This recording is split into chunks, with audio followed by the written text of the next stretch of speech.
Are you tired of watching shows that only give you general social media theory and expect you to figure out how to apply it to your own industry? Join us for this week's episode of Social Chatter, the industry's longest running social media marketing news talk show. Not only will you learn the latest breaking news, but you'll also gain practical advice on how to apply it. Now here's your host, Christian Karasevich.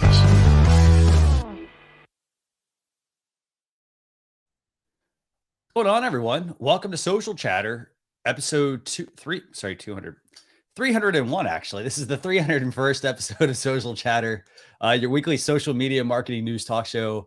Today, super excited to be talking about YouTube monetization, and it's a feature. YouTube's got some new features they're rolling out, and they're expanding their YouTube Supers lineup, and they're expanding it to Super Thanks. We're going to be talking about that. We've got some Instagram Insights updates. So for those of you, I know Sarah's excited to talk about this because Instagram, well, they don't always, like, Facebook only gives you access to like a few months of data. Instagram, I think, might be quite a bit less, actually. So we're going to be talking about that.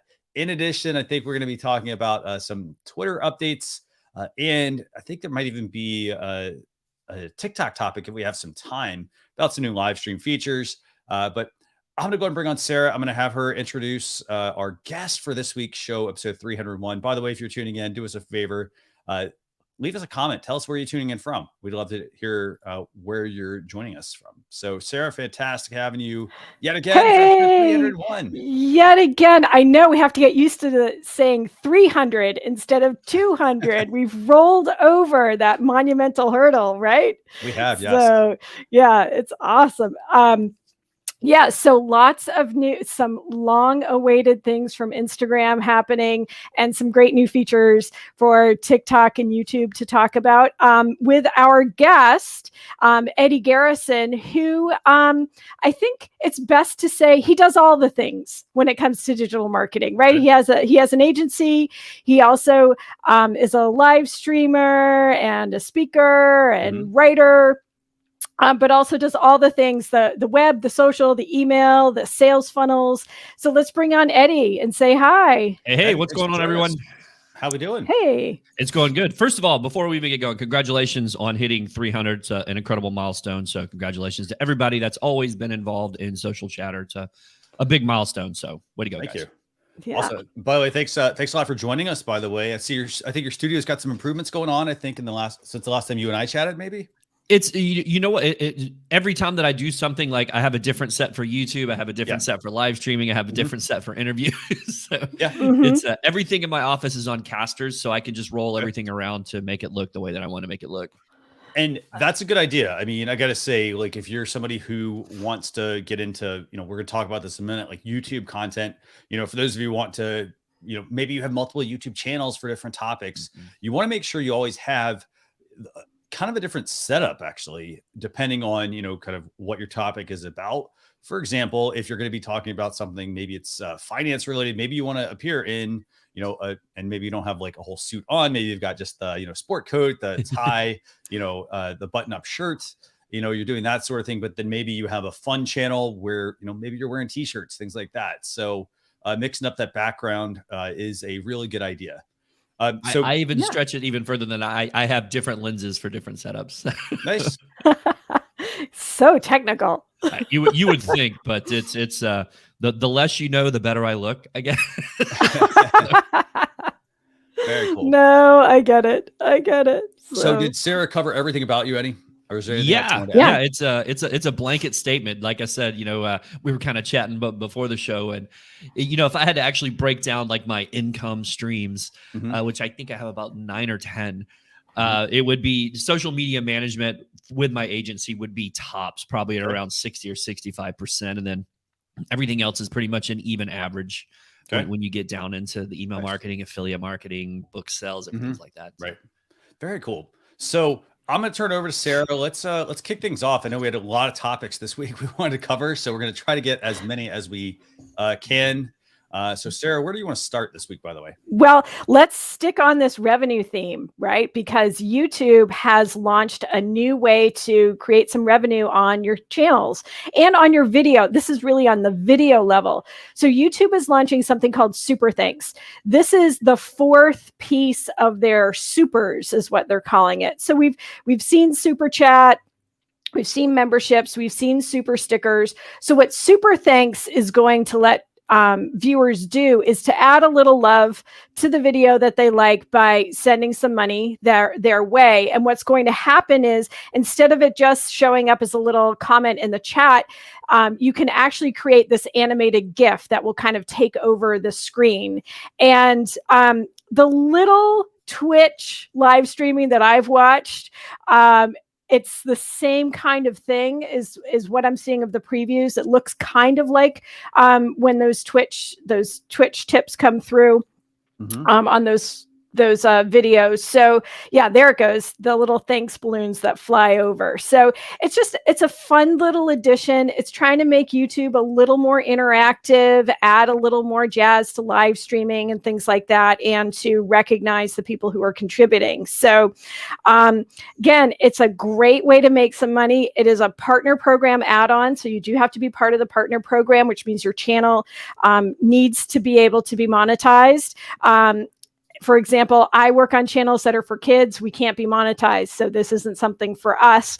But Christian, I think you saw in your tabs on your dashboard, your super tab, right? Yes. I think we have that. Right? Yeah. Yep, right there. So you have a little tab for supers. Christian, you haven't been invited to Super Thanks yet, but I know, you certainly do have. I know you do have chat and stickers, so that's great to see, and you can see your activity. But it will show up in that tabs on your channel monetization dashboard. So, what do we think of this? How do we see this as helping businesses? Maybe not. I think it's a great addition and adds a little more whimsy and fun to YouTube. I gotta say, the first piece I want to add to this is that, I think obviously, how do you make it more useful? I think the first thing is going to be rolling out to more channels. I have multiple channels, and I checked on all of those channels, and we're talking, a few thousand subscribers. We're talking just under 10,000 subscribers on another channel. Neither of them had it yet. So I think the first thing is we got to get this in the hands of everyone to use. Personally, I actually like the idea of this. I am somewhat intrigued to see, for example, if let's say there were a whole bunch of people that donated using YouTube Super Thanks. Am I just going to get is my stream going to get inundated with all of these thanks popping up, or are they still going to be reliant on me actually clicking them, for example, to bring them in? But I like this from an income opportunity here because, I think once you cross that YouTube threshold, then you need to there's so many ways now, once you get monetization enabled, to be able to actually monetize your YouTube channel. And I don't think it should be, oh, well, you have one particular way to actually do it. It used to be like ads. Now they have this whole plethora of different ways, whether it's memberships or the supers platform, basically. And Eddie, this reminds me kind of what you said earlier when you're talking about income streams. You were saying, hey, social media management's where you generate most of your revenue, but at the same time, you don't necessarily want to have just that one particular income stream, because again, people's needs change, things change. You may actually, and here's the other thing. If you're reliant on just that one, let's just say it was affiliate marketing, for example. Sometimes a platform will shut you down, or they will shut down their own program. And so you may be reliant on a product that you're generating revenue from. And then maybe, they decide to shut down their program. Poof, there goes, thousands of dollars potentially that you're generating per month that is gone out the window. So then you got to find another source. So what do you think, Eddie? I'm in full agreement with you. Especially when it comes to, I like these super things, even though my channel is not monetized. I make quite a bit of money from affiliate marketing and other things off my channel, but I am not monetized. The thing that everybody wants this goal, right? Oh, I got to get my YouTube channel monetized. Got to get those ads. The funny thing is you don't really, in the beginning, you don't really make that much money off AdSense. You really don't. Yeah, it's cool to say that you're monetized and everything, I guess. It's kind of like being verified on some social media platform. It really doesn't matter too much. I mean, to get money from AdSense, I mean, if you're not averaging somewhere like 20,000 views a day, you're probably only making literally pennies on the dollar. So these supers like this, where people can actually give you 2, 5, 10, if you're monetized, you'll probably end up making more money with these supers than you will off AdSense in the beginning. Yeah. Right. I think it's a different way. If some people don't like to go to Patreon or buy me a coffee or Ko-fi or whatever other tip jar that folks have. So I think this is a nice way to roll it in. It's important to note for all those nonprofit peeps out there, not the YouTube fundraising tools are different. If you're using those YouTube fundraising tools, you can't use the supers. So just something to keep in mind. Very good point, actually. Very good point to make. Yeah, very good. And I think you hit it right on the head too, Sarah. It's like all these platforms want you to stay on platform.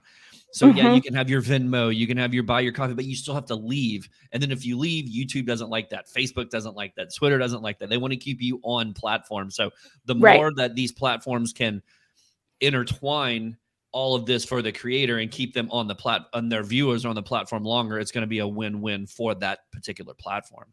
Right. And here's where my background in nonprofits and donor stewardship is. If you are getting money through these platforms, the platforms keep the information from those people who are contributing to your channel. And the same thing with the supers too. You may not get the email addresses to add people to your newsletter list, right? So as Christian said, if poof, it goes away, you don't have a way of contacting those. So in some sense, it's good in that it's really quick and easy for the user to use, just like the Facebook Give button and all the other places where people can send you a little money.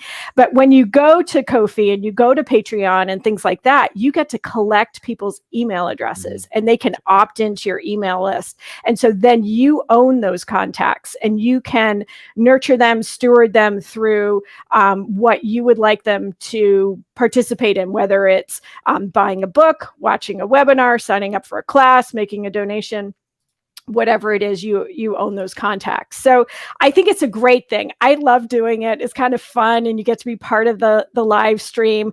But know that in the back of your mind too. If one of your big business goals is to build out your lists, then you may need to contact those people directly and say, hey, here's where you can sign up. Thank you so much. Here's where you can sign up. So you do get that point of contact too. And I want to extend your point there. And for whatever reason, people in this space seem to think being monetized is where you make your money. And if you're not prioritizing email list building, it needs to be near the top of your list because emails are worth way more than a $2 super thanks on YouTube. I will guarantee you that. And I want to kind of add to that. I'd say emails are important, but it's the right kind of people on your list. Yeah. So like, again, it's going to come back to this. A lot of people, they focus too much on the numbers. They focus on like, hey, I need to get, hundreds of thousands of people, for example, on Twitter, for example, or Instagram. I need to get this big presence, right? And or TikTok, for example. And it's like, okay, it's good that you get those people, but are those the right people that are going to buy from you? And so a lot of people, think like, oh, having this big number, large audience is going to all of a sudden then start generating, brand deals and things like that. No, it's not. Like you're going to probably get bottom of the barrel brand deals, meaning products you probably would not actually promote to begin with, people that just want some of that ad exposure. And it sounds great, but, people aren't like, they're going to then, most of these places are still going to ask you for numbers. They're going to ask for engagement numbers. They don't care about the fact that you have millions of followers, for example, on TikTok. Like they want the quality customers. So they don't care that like, and by the way, hopefully you're not buying these followers, but they want to see the quality audience. So, again, whatever you're building, whether it is your email list, your website visitors, your social media presence, all of that, you want to make sure you get the best people, or I don't say the best people, that you get the actual people that are interested in that versus just building the numbers up just to build them up. Right. They say that, and then you contact the people and like, oh, how many subscribers do you have on YouTube? Oh, 1,200. Oh, that's not enough. Oh, okay. Thanks. And then they see my Facebook followers and then they send me the free mic. I'm like, you realize I'm the same person, right? Like, yeah.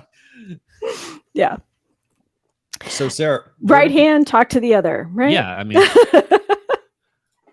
so where we're going next, let's stay on this live stream live stream topic because TikTok is announcing an expansion of their live streaming opportunities. So I have to say, I thought TikTok allowed live streaming to begin with, right? But in fact, it had been restricted. So all live streaming is restricted to accounts for users that are over the age of 16, right?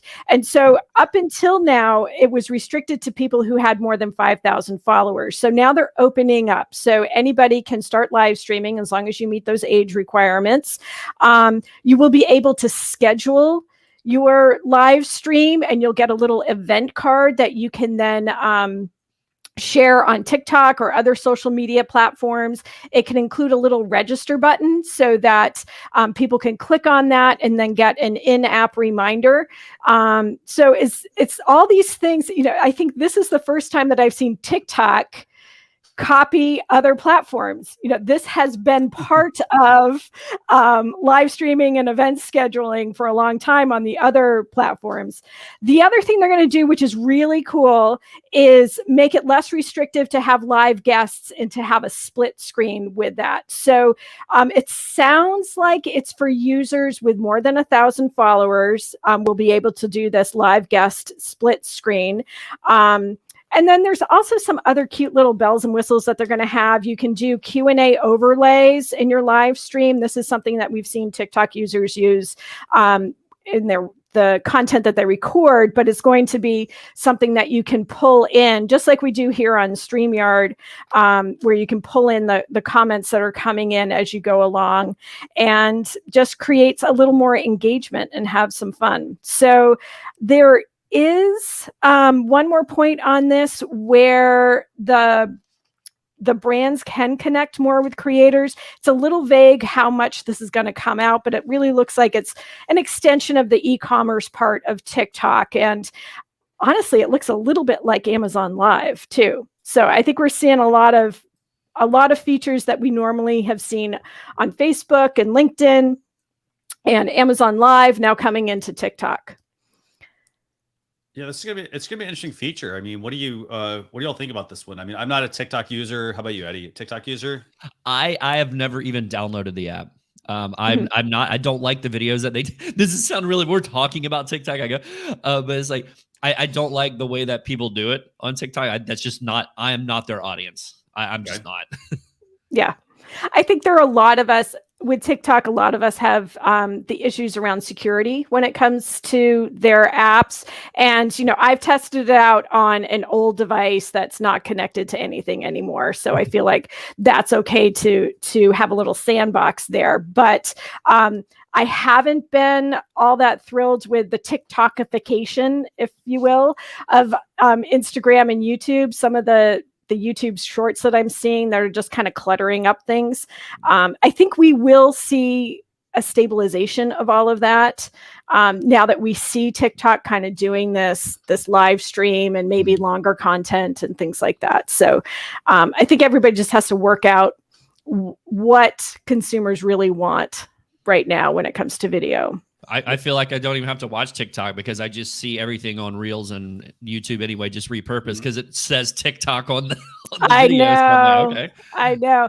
And important to note that Instagram a few months ago actually said our AI sees that TikTok logo. We don't want to see that TikTok logo in Reels. So strip that out if you're going to repurpose. Whoever wrote that algorithm needs to be fired because every Reel I see still has the TikTok logo. I think it's catching up. It's catching up, but there will come a time where your Reels are going to disappear if you have that little, or will just be, downgrade. It won't get the algorithm juice that others do. So yeah, I think it's going to be interesting. I think the e-commerce play is going to be really interesting with this. Yeah. So I gotta say, I mean, the next other iteration I think that I could see happening here is the fact that, people a lot of times they'll take an image, they'll take it into Photoshop, things like that, right? And they'll try to mask some things out in an image. And people a lot of times they go in and they zoom in and look and say, well, these pixels don't match up and so forth. I'm actually wondering if video is going to be the next step for that, where people are going to try to mask them out. And then maybe they're going to get called out for oh, you did a really bad job at masking out the logo in that video or things like that. going to be very interesting, actually. So if you're a TikTok user, would love to hear that in the comments. If you are, like, just give us a yes or a thumbs up. If you're not, tell us, like, say thumbs down and just tell us why. Like, for example, Eddie mentioned it, Sarah mentioned it. Again, I mean, for some people it's security concerns. Other people it's, hey, I'm not the customer really for this product. Why are you not on TikTok? We want to hear that in the comments. So I hope they start masking out, because I love to watch people try to do it, because masking is an art form. It's difficult to do when you first start doing it. It is, but it's kind of fun. And the thing about TikTok is it needs to fit your brand, and you need to be able to produce the content. And I think a lot of small businesses are challenged by video to begin with. And now you add on the time constraint and the entertainment value. Now, that said, there are a lot of health educators. There's a lot of demonstrations, chefs, home decor, lifestyle brands, all of that are finding a place with the short form content. In fact, I think there's some physicians that have this huge following on TikTok and are doing a terrific job in educating young people about health. So, and then there's also, the fun penguins or dogs, or respond to the question of they're always gonna, I don't care what anybody says, animals will always rule social media. If you post a picture of your dog and then you post an infographic about how great TikTok is, your dog's picture will get 1,000 likes and 25 shares, and your infographic will get 2. Yep. Tika the Iggy, I'm just putting that out there. If no one's seen Tika the Iggy, the dog from Montreal, anyway, it's going to be interesting. Yeah, I got to say, though, I do like the fact that you are having a lot of the, I don't say experts, but the people who have gotten to the top of their industry. I do like that they're actually, like, they even have, for example, like you have famous chefs, for example, they'll go and they're critiquing the food that, a lot of these really bad food ideas that people are showing people how to make on TikTok that really, for the most part, aren't even legit. They're critiquing that sort of thing as well. So it's sort of having like a sort of like a tornado effect, where like it's bringing in things from the outside into into the TikTok realm as well, even if it's not their platform. Right. So, just like it has on YouTube. That's been around, the testing the hacks has been around and I find it very entertaining. Yes. So I gotta say, I also like it, and even on YouTube, you'll even see people on YouTube doing like taking some of these TikTok videos and basically debunking like some of the ridiculousness that people are doing. They're like, it's almost like Mythbusters, but for social media. Exactly. Like you're taking the TikTok video where the person's like, doing a video about like, 10 like, home hacks or something like that. And they're like taking the toilet paper and they're taking the like middle roll out of it or something like that. Or they're doing some like real fancy thing. And then the person on TikTok's over there, like showing it. And they're like, here's the easiest way to do it. And they're like, what the heck is this? So very interesting, actually. By the way, Anthony Media says they're watching from the Philippines, and they actually have the super thanks. Wow. That's pretty cool, Anthony. Very cool. Yeah. For you. Yeah. Super thanks. 68 countries, I think is what I read. It was a rollout in 68 countries. So that's great that he's got it. So. And by the way, Anthony, so I'd like to know, and I don't know if it's subscriber based, but like how many subscribers you have on your channel? Because as I mentioned, I've got a few channels with a few thousand, all the way up to like 8 to 10. Is it the same as being, you get AdSense? Isn't it 1,000 and 4,000, or is it less? You have to be in the monetization. So he has at least 1,000 and 4,000. Yeah. So he's got at least the basic. And let me clarify that. I'm sorry for anybody who's watching. It's 1,000 subscribers and 4,000 watch hours. Consecutive watch hours, by the way. Consecutive and a 365 rolling. Yeah. Yeah. So, okay. So Sarah, and he's got 6,500. Okay. So 6,500 as of today. So congrats on the subscriber numbers. That's really good, by the way. Yes, it is. That's actually interesting. So, congrats on that. Actually, really cool. Yeah. Hopefully you'll get a super thanks sent your way. So Sarah, where do we go next, by the way? Topic Next is something that I'm really excited about because I am a TweetDeck user. I don't know how many other people out there are TweetDeck users. I've used TweetDeck for 8 or 9 years, I want to say. So I've loved TweetDeck. They are doing their first update since 2011 is what they're saying. So it is a beta version by invitation only. And once I started digging into the news, I was really excited when I saw what Twitter had announced, seeing some of the screen shares of how they're changing the tweet composition box. It looks a lot nicer. It actually gives you a preview of what the tweet is going to look like, which is something that I haven't liked about TweetDeck, is that you can't quite see exactly the way it's going to look on Twitter. And the feeds are going to look more like Twitter too. So your columns will look more like the Twitter app in general. You're going to be able to create multiple decks so that you can break out that endless. If you're like me and you have 7 accounts, and then you have all the columns for all those 7 accounts, and then some fun hashtags that you want to follow and things like that, gets to be a very large desktop. You're going to be able to break those into decks.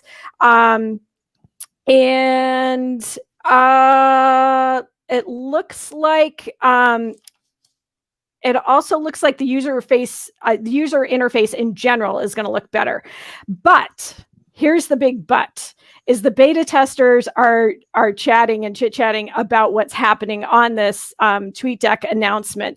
And most of the feedback that's negative is around the loss of direct messaging as a column option on TweetDeck.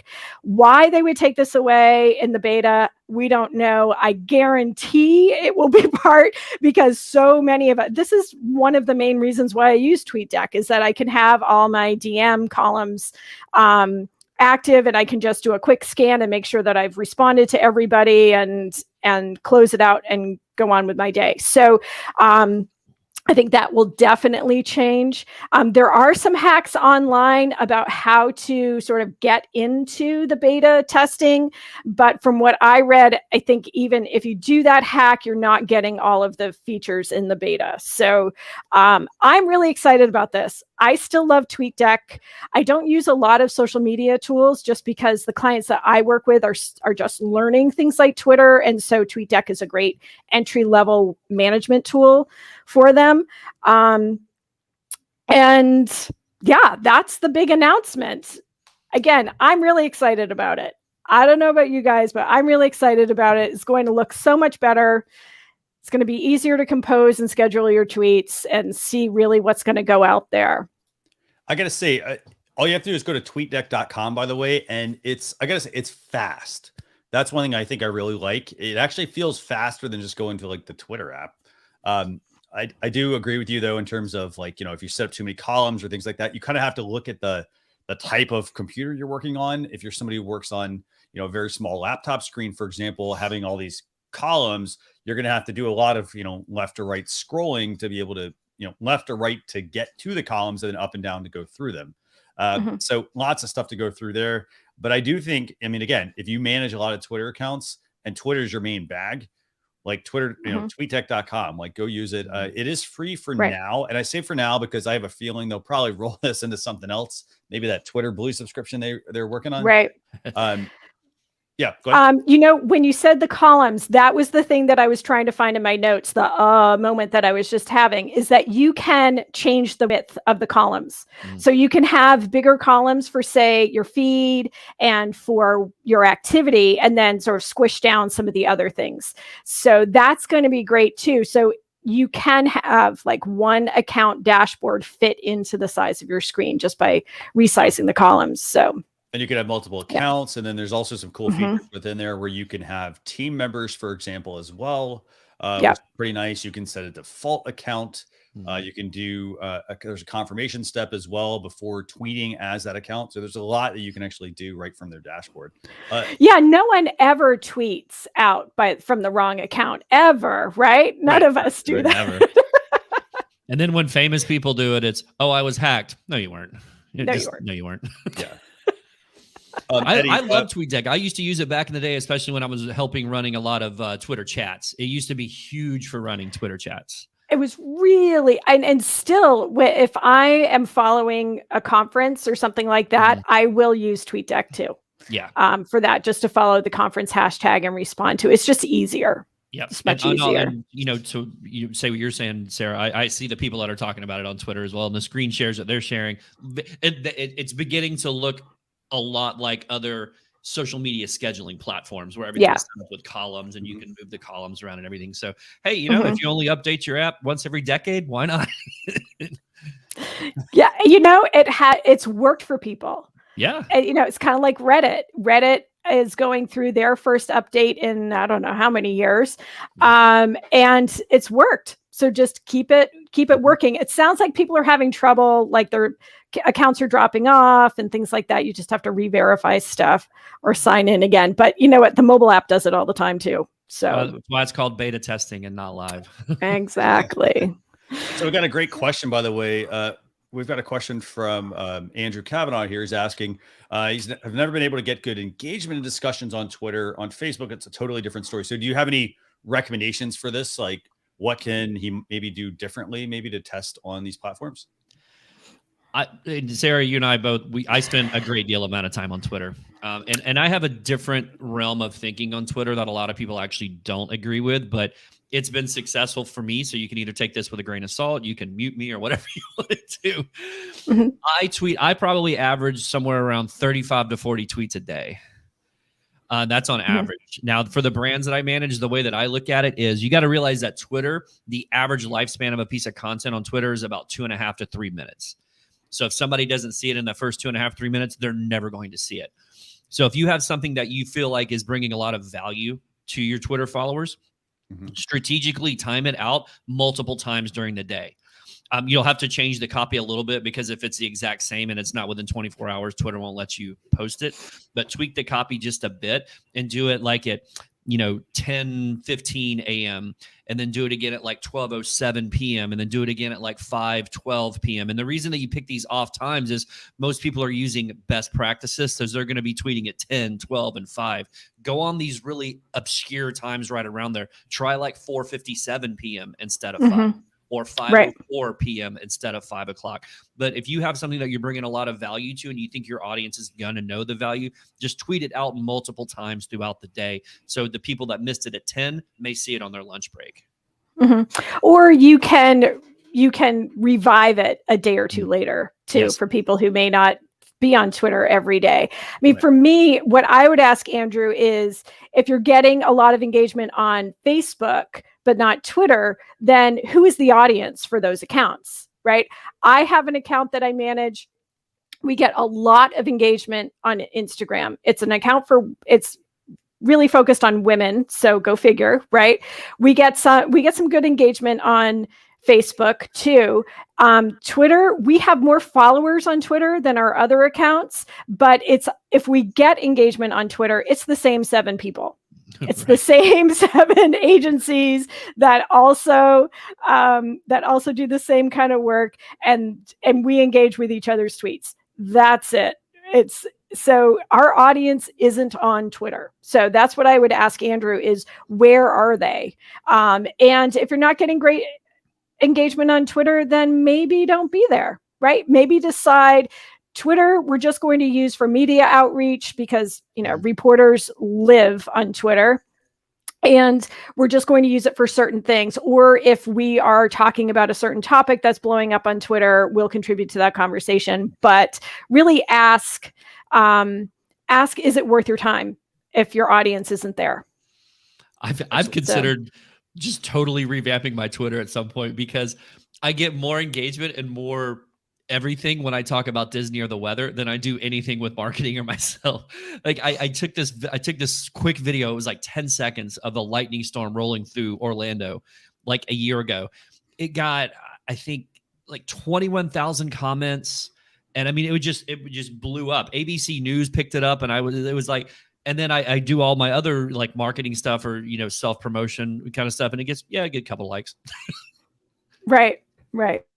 Yeah. So I think Andrew's really liking all of the advice you all are giving him. So I think, Andrew, with Twitter, you want to just, you want to test things out, but you really also want to talk to your audience to get to know who they are. And that's actually where, like, for example, going back to the point we made earlier, having an email list is super important because, for example, if you don't know if your audience is on Twitter, then you have to figure out, well, how do I get in touch with them? And yeah, you could have a Facebook group. And if people are not active in that group, you're going to get the same people all the time responding to you. You're not going to actually get the full sample out of your whole group, for all those people that may or may not be on Twitter. And, if they're not on Twitter, for example, maybe even ask them why, because while Twitter makes a lot of sense, it doesn't make a lot of sense for everyone. Right. And I also think an underutilized tool on Twitter is Twitter lists. That's literally the first place that I go in the morning when I check my Twitter is I go to look at my lists. And because you can break it down into individual categories where I have a live streaming list, I have a social media marketing list, I have a Disney list, and I check those individual lists. And that's really where my most engagement comes from, not my main feed, but on these lists, because it's almost equivalent to a Facebook group or a LinkedIn group, or they made a conscious effort to join that list because they saw the other people and they saw the information that was coming on that list, and they don't have to cipher through the other 10,000 accounts that they follow, because a list could only have 10 people on it. So you're going to get to see the conversation you want to get to see. Right. So, and to Christian's point, that account that I was using as an example, our email open rate is between 40 and 60% consistently. That's way up there. Yeah. And I have another account. The social media is just crickets, but our email open rate is 80%. That's nice. So, so that's where we focus. We know that that's where that audience is. And so we give them more email content. Excellent point. Yeah. And I got to say, Andrew's saying, he also sends out a weekly newsletter. Yeah. And so again, newsletters are good, but you also have to know, that's the same kind of thing. So for example, Andrew, I think you do design work, if I got that correct. And so for something like that, you do also need to know, for example, if you're sending, if you're sending something out to that list of people, maybe you even want to segment that list even further. I don't know if most email services, by the way, they do have a feature where, for example, let's say we sent them a link to YouTube and a link to Facebook. You can then on the back end actually tag all the people that clicked on, for example, the YouTube link or the Facebook link. And so if you tag them, then you actually can learn a little more about your subscribers as well. You could also then learn about, you can even send them an email and say something to the effect of which social media, could easily be a poll, but it could also be, which social media platform do you spend the most time on, Facebook, Twitter, YouTube, for example, or which one do you spend the least amount of time on, for example. And then if somebody clicks that, you could behind the scenes be tagging them with Twitter, for example. And then you can look at the data and say, okay, well, clearly Twitter's not where I really want to focus my efforts if my audience doesn't spend the time there. Right. Sarah, and you can see a heat map too. I don't know if you guys have been looking at the heat maps on your email open list. They're amazing. Yeah. Absolutely amazing. So, and I think people a lot of times drop the ball on their email marketing. They're like, oh, well, I send one out weekly. That's what email marketing is. It's just like any other platform. You have to live in your data, right? To see what's going on. Why did this particular email get a 50% open rate and 20% click-through rate? And the one that I sent the week after only got a 10% open rate and no clicks. You have to know that, and you have to be able to, I detest this word, so I'm not going to use it, but you have to be able to change. I hate pivot. You have to be able to change your rationale of thinking when it comes to that. Why did that one get so high? Why was that one better performing than the one that I sent a week before, which I thought was better? Doesn't matter what you think is better. It matters what your audience thinks is better. Right. I got one last comment, by the way, from Andrew, and this I think is directed at you, Sarah. It's, why is your opening rate so high? Because we have a really good list. I've worked really hard for 5 years to get that list where it is. And it's the right tool for that group. One happens to be a STEM education program. And the parents that open up our newsletters, the teachers who open up our newsletters know that we send good content. And we don't send it weekly. We send it when we have things to send. And so they know that we're not wasting their time, that when they get something from us, that it's going to be of value. And I just keep working. We've got good sign-up sheets. We do events. When we have events, we collect email addresses so that people come back to events. So it's really working the whole plan to create those followers. So, and we do have, I have all the little icons on the bottom of the email too, so that people can find us and get more updates on social media. They know how to work that kind of thing. But lately, I'd say the last 2 years, so it's not just a 2020 thing.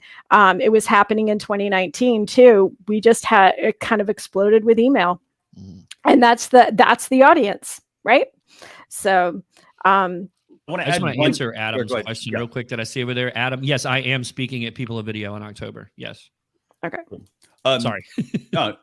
And I want to add one last comment here real quick in terms of your email open rates, by the way, Andrew. One other thing you also may want to check out. So, for example, just because you have like a website domain, you hook it into your email service. So there's also something for the domains. It's called DKIM and SPF.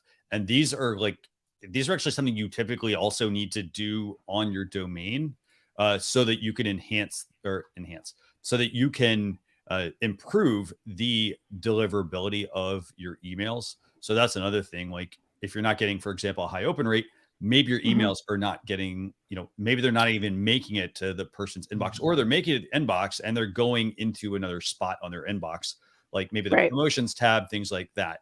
That's something else you want to definitely check out.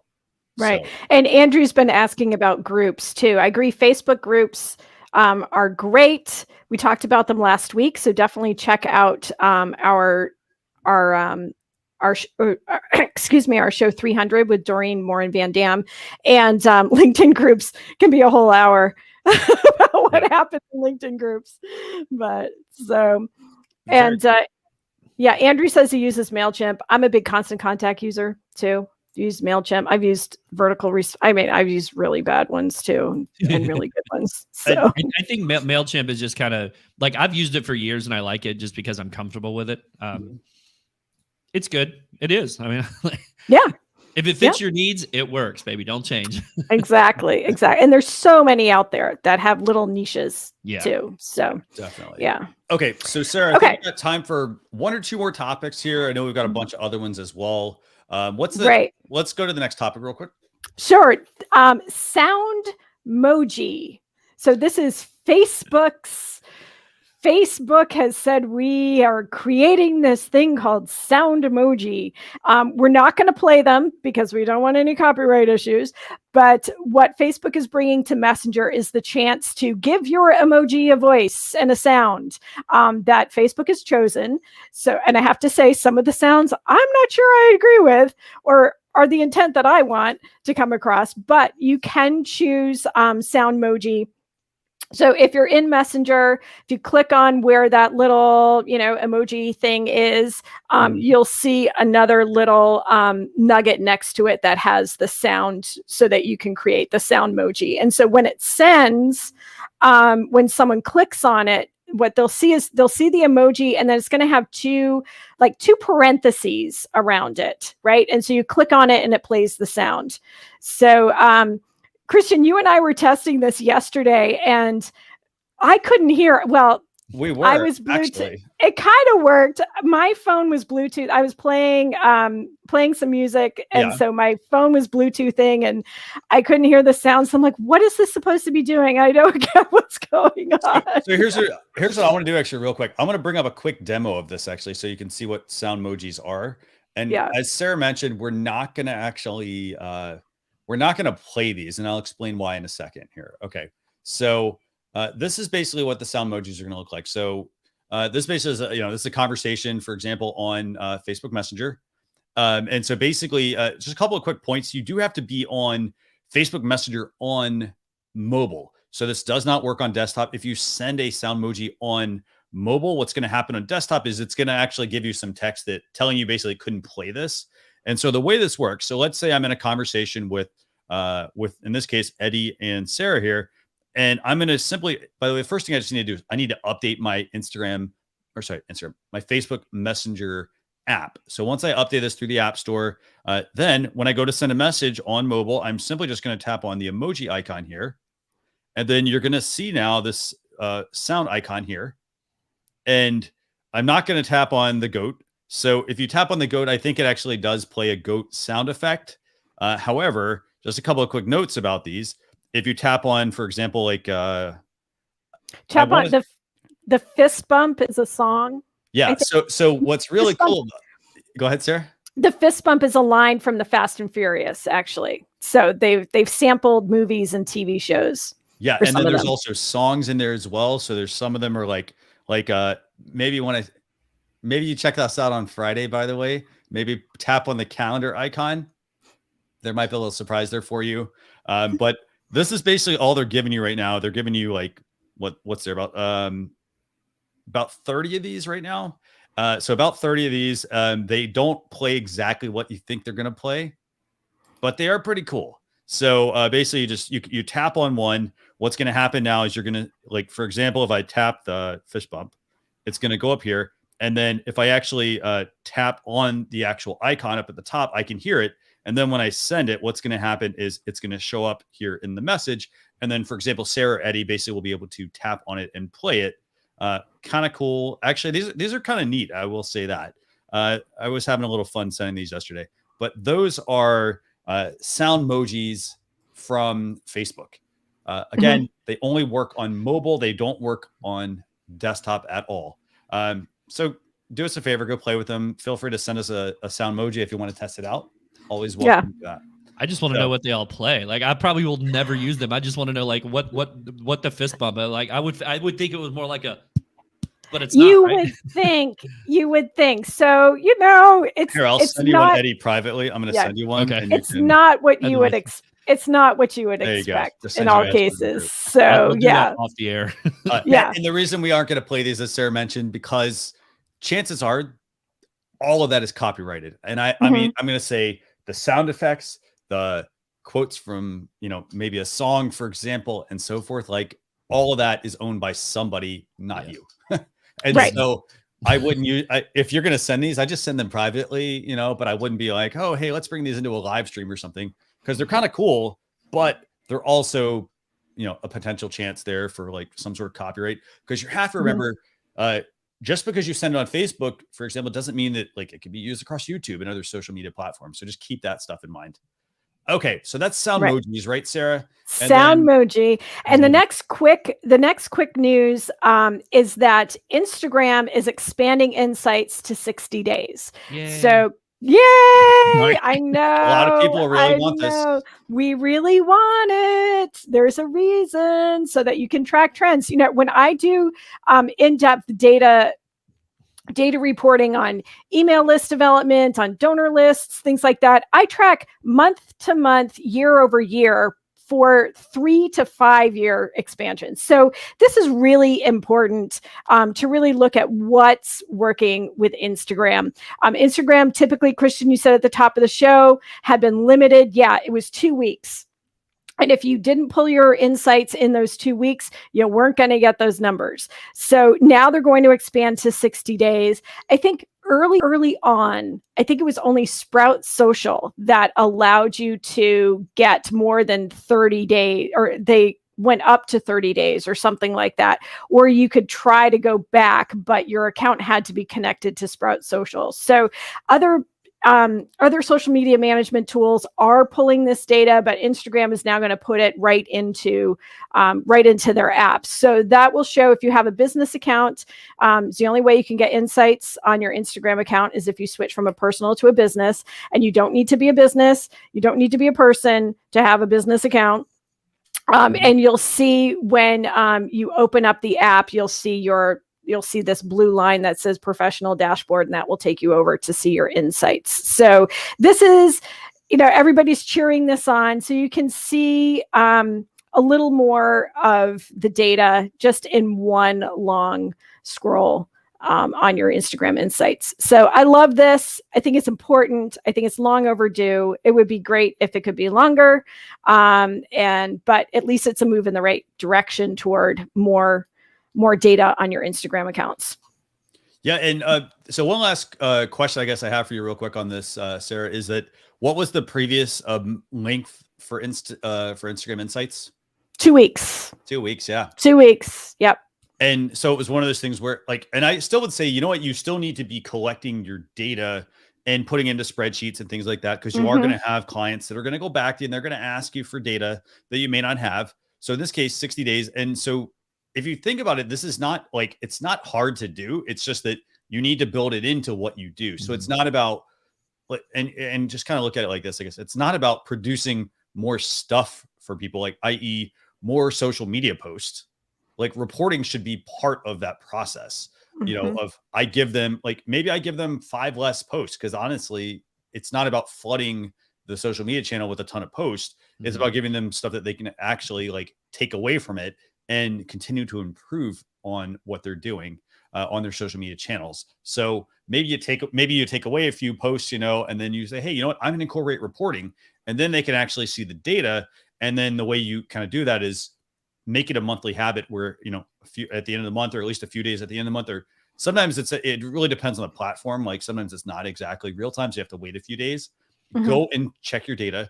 And at that point, start to build that spreadsheet with all the historical data, so you have something to go back to, versus, oh, hey guys, I can only go back 60 days, or I forgot to track it. This is going to help you with your social media manager, I think, be a better social media manager. Definitely. I mean, I can say personally that I spend 80% of the time off platform for the brands that I work with. 20% is like creating the content and posting it, but 80% is looking at data, looking at trends, doing community management, doing all the direct message, proactive, and everything like that. So honestly, it just needs to be built into your weekly. And I do it once a week. Like, the way that I do it is I create and schedule the majority of the content on Mondays for the rest of the week. And then at the end of the day on Monday, that's when I go in and do all of my data tracking. So I go and pull all the analytics and insights and put them into the tracking software that I use. So it just needs to be a part of your at least weekly routine. Very cool. Okay. So Sarah, what's, do we have, I know, well, you know what? I know we've got a few more topics we want to cover. I know we're not going to get to those, by the way. So I do want to let you all know that we're going to put those in the email that's going to go out. Definitely want to make sure we send you all that. That'll also be in the blog post, socialchefs.com/SC301. By the way, if you go and it'll go out over the weekend. So we're going to take all the main topics. We're going to also then fill it in with some of these other topics as well that we didn't get to, that we did want to get to. But what we want to do now, Sarah, I think, right? We want to focus on some time with Eddie, right? We do want to focus on some time with Eddie. And actually, you set us up perfectly for the questions that we were going to ask you this week, because you started to talk about how your process is. So let's talk.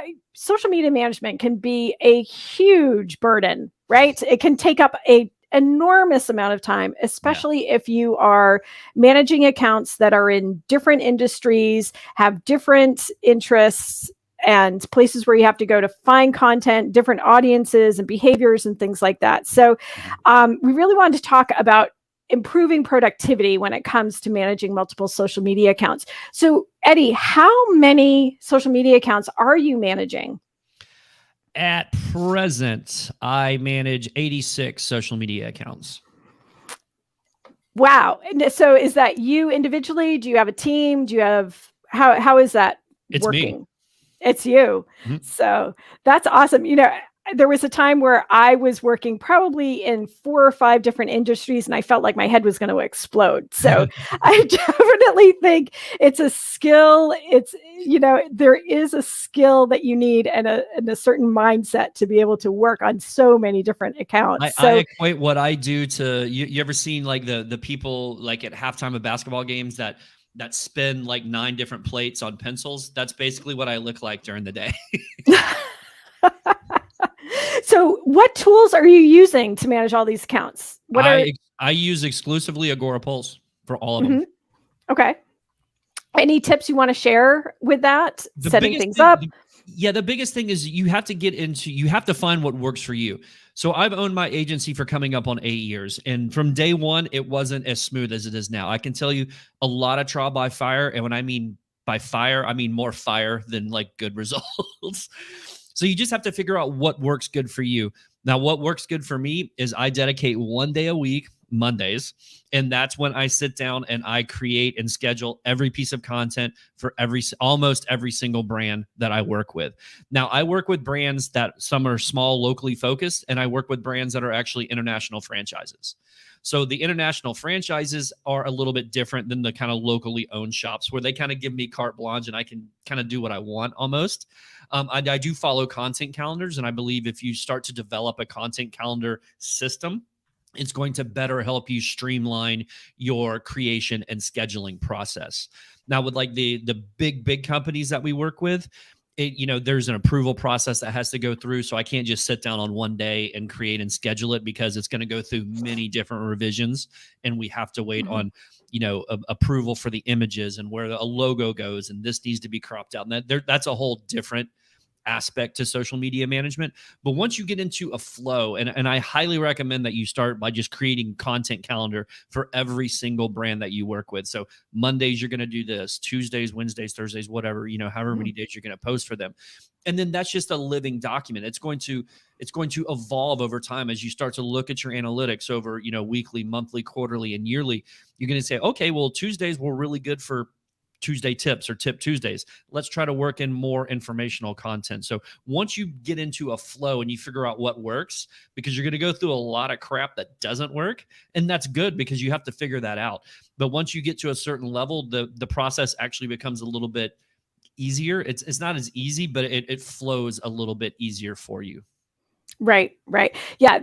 So those people who are out there listening to us, you've heard many guests talk about content plans. And so if you don't have one, make one, right? Because that makes life so much easier. So it sounds like you're getting content from clients, but what are some of your tricks in sourcing content from so many different ones? Because, we all talk about not being too much on the sales side for a brand account, that it's not always about you, but that you do have a mix of content too. So where are you finding some of this content for these accounts? A good thing, and I'm just going to plug Agorapulse.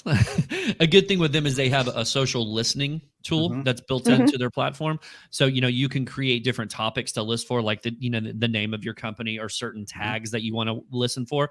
And I believe one of the most underutilized pieces of content from any brand, I don't care if you're Disney, Walmart, or, Christian's Pizza Shop down the street, is they don't use enough user-generated content. And I think that a lot of people misunderstand what I mean about user-generated content. It's not just about looking at Instagram and Twitter and Facebook and finding people that are taking pictures of your business. That's great. And feel free to use that. Just make sure that you have, credit and the ability to use it from the person that did it. But I think a lot of people forget about testimonials. And what I like to do is take the testimonials from Google, Facebook, wherever they're doing it, and create a graphic specifically for that brand and post those, because people like to hear from other people. The brands we're always going to say how great the brand is. That's our job, right? And they know that. People know marketers are going to market. But when they see that Sarah posted about Christian's Pizza and how great it was for kids and they had a birthday party there, man, that content really flies on social media. Right. I call it the moment of delight. Find that moment of delight that your customers, your users, whoever those people are that you're interacting with, have with your services or products. Yep. And if you can't find enough user-generated content, here's a novel idea. Straight up ask them for it. I mean, I have posted on Facebook many times ago, hey, we're going to be, it's Social Saturday. We want to see pictures of you enjoying whatever. And you'll watch your feed. It's going to be flooded with people just dropping pictures in there. So there you go. If you don't have enough user-generated content, ask for it. Right. And sometimes people need a little bit of a prompt too. I find especially if you're trying to get user-generated content from field staff or, frontline staff, is to say, hey, today is something, show us what you did today. Giving them a little bit of a prompt instead of saying just send us something, I think helps when it's not just your broad audience, but, sort of that internal constituency that you need content from. Yeah, I work with a lot of restaurants, and obviously the food is always going to be an engaging topic on social media, but they have the ability to say they give away an appetizer like once a month there's like, hey, we want to see your family on Social Saturdays for the entire month. People will post on this thread, and then we use a random generator to pick, and whoever wins actually gets a free appetizer. So it's pretty cool. And then we get all of this user-generated content to pull from. Now, are you doing that on Facebook or Instagram or both? Facebook is massive for the brands that I work with, especially restaurants. And just a little plug for those who are thinking about having this kind of giveaway kind of contest. Make sure you read the Facebook rules around content. Instagram is really easy to do contests and giveaways like this, but Facebook, you do need to jump through their hoops. And it's crazy. I wish they were owned by the same company and had the same set of rules, but go Dude. figure. They are owned by the same company, but why the I know rules? it was a very bad joke. I have a hate relationship with Instagram. So. By the way, one other quick tip for you, by the way, if you're using Agora Pulse, there is, in addition to the features that Eddie talked about, like, for example, being able to, set up alerts and things like that inside of Agora Pulse, there's also a bulk publishing feature as well. So you can go and you can put in some of your, like, for example, if you find yourself getting somebody's email newsletter, going to their website, and then copying the URL and then going and putting that into your, into your social media dashboard, for example, there's smarter ways to work. For example, you can either you can skip all that, save your inbox, all that sort of stuff. You can drop the website link into like an RSS feed reader, and you can easily see all the content and then schedule it out. Or directly in Agora Pulse, they have a bulk publishing option where you can import some of your favorite websites that you find yourself always going to, and then you can easily then just schedule out that content as well. So that's just something to keep in mind to save you a lot of time. So, Sarah, turn it back over to you. I guess we are, we're at the end of the hour. Eddie, thank you so much for pleasure. sharing some of these insights. Honestly, to your point of user-generated content, it really is an overlooked feature as far as generating content. And kudos to you for 83 accounts. Holy cow. That's not even my personal. That's not even my personal. That's just all the brands I work with. So overall, I'm probably close to 100. Yeah, that's awesome. That's awesome. Very cool. So Eddie, if people want to get in touch with you, what's the best place for them to do that? I'm just my name everywhere. Now I'm not on every platform because I'm not one of those people that think that you have to be everywhere. But basically my top 3 platforms are going to be Facebook, Twitter, and YouTube. So if you just search for Eddie Garrison there, you will find me. We have a really good Facebook group, if I do say so myself, and it's just called the Creator Community. So if you go on Facebook and search Creator Community, you'll find it and join the group. We got it's not the biggest group, which I don't really feel that you need 70,000 people in a group to make it good. We're coming up on 700 members, but everybody's really engaging. Everybody's really supportive, and it's a really good Facebook group to get in there and not feel like you're going to be judged or feel like you're going to ask something stupid, because you're just not, and everybody in there is really supportive. Fantastic. And Sarah, Sarah, if you want to get in touch with you as well, are you still building up that LinkedIn channel? Still building out. Actually, today is the first day we went live on my LinkedIn profile. So I have the same handle across social media, Sarah Monroe VT. And if you find me on LinkedIn, please drop a little note just to say that you saw me on Social Chatter, and I'm happy to link up with you. Fantastic. You want to hear something funny about LinkedIn? Yeah. A couple of years ago, I was a beta tester for LinkedIn Live. And when they rolled it out, they didn't give it to me. That is actually really interesting. Yeah. Well, hopefully you'll get access to that soon. I don't use LinkedIn. So okay. That's not where your people are. So it really isn't. Yep. For those who, by the way, want to thank you all for joining. If you want to get in touch with us as well, at Social Chefs on all the social platforms. And then again, this was episode 301, where again, we're going to have the blog push recap. That's going to go out over the weekend. socialchefs.com/SC301. If you go there right now, by the way, it's not going to work. So just give me a day or two. I'll get a piece of content out there. There's also an Alexa flash briefing. If you want the 5 to 7 minute version of the show, you can listen to that on your Alexa devices. Just go to socialchefs.com/Alexa. And with that, we're going to be back next Thursday. I think that's, almost August. July 29th with Maria Ganta on youtube.com/social chefs or facebook.com/social chefs. Thanks a lot for watching. Thanks. Bye. Bye, everyone.